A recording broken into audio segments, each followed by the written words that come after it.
স্টাফের সাথে, কর্মচারীর সাথে, সেবকের সাথে বিষ্ণু ইসলাম কি আচরণ করেছেন। বিষ্ণু ইসলামের অনেক খাদেম ছিল, সিরাতে এসেছে। সবার কথা তো বলা যাবে না, একজনের কথা বলি, আনাস রাদিয়াল্লাহু তাআলা আনহুর কথা। উনি ছিলেন বিষ্ণু ইসলামের খাদেম। কোনদিন তিনি ওনার স্টাফকে, সেবককে, খাদেমকে মারধর করেন নাই কোনদিন। আনাস রাদিয়াল্লাহু তাআলা আনহু বলেন, খাদিমতুন নাবিয়্যা 10 সিনিন ফামা ক্বালা লি উফ ফামা ক্বালা লি লিমা সানা'তা ওয়ালা লিমা লা সানা'তা। আমি 1 বছর 2 বছর নয়, 10 বছর বিশ্বনবীর খাদেম ছিলাম। আওয়াজ করে বলেন তো কয় বছর? একদিনের জন্য আমার কোনো কাজে বিরক্ত হয়, ইস, আরে, বিরক্ত হয়, আমরা এগুলো বলি না? একদিনের জন্য বলে না, একদিন, একটি মুহূর্তের জন্য। এই 10 বছরে একটিবারও প্যারা নবীজি বলেন নাই, আনাস এটা কেন করলে? একবারের জন্য বলে নাই, আনাস এটা করলে না কেন? একবারের জন্য তিনি বলেন। আনাস রাদিয়াল্লাহু তাআলা আনহু বলেন, একদিন একটা কাজে, সম্ভবত জুব্বা আনতে আমাকে বিষ্ণু পাঠিয়েছিলেন। আমি ছোট মানুষ, জুব্বা আনতে যে ভুলে আমি মদিনার বাচ্চাদের খেলা দেখতে আরম্ভ করলাম। বাচ্চারা রাস্তায় খেলাধুলা করে না?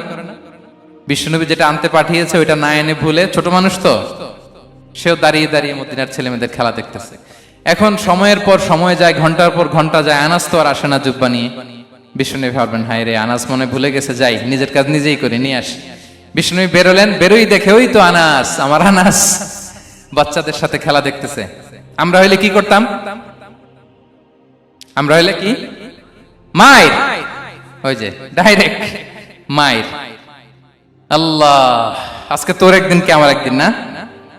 বিষ্ণুনবী গেলেন, তিনিও বাচ্চাদের সাথে খেলা দেখতে শুরু করলেন, কিছুই বললেন না, শুধু আলতো হাতে আনাসের পিঠে হাত রাখলেন, ঘাড়ে আলতো হাতে।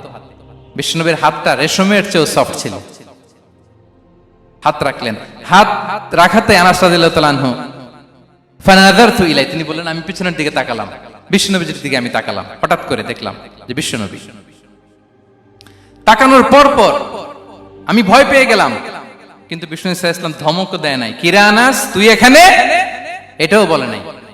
তাকালাম, ওয়া হুয়া ইয়াদহাক, তিনি একটা মুচকি হাসি দিলেন। বললেন, আনাস তোমাকে না কাজে পাঠিয়েছিলাম, এখানে কেন? আনাস বলে, ইয়া রাসূলুল্লাহ ক্ষমা করে দেন, আমি যাচ্ছি। আনাস বলে, বিশ্বনবীর সেদিনের মুচকি হাসির শাসন মরার আগের দিন পর্যন্ত আমার এই সোজা রাস্তায় রেখেছে। ভাইরা আমার, শাসন করতে জানলে পিট্টি দেয়া লাগে না, ধমক দেয়া লাগে না, মার দেয়া লাগে না। শাসন করতে জানলে একটা মুচকি হাসি দিয়ে শাসন করা যায়।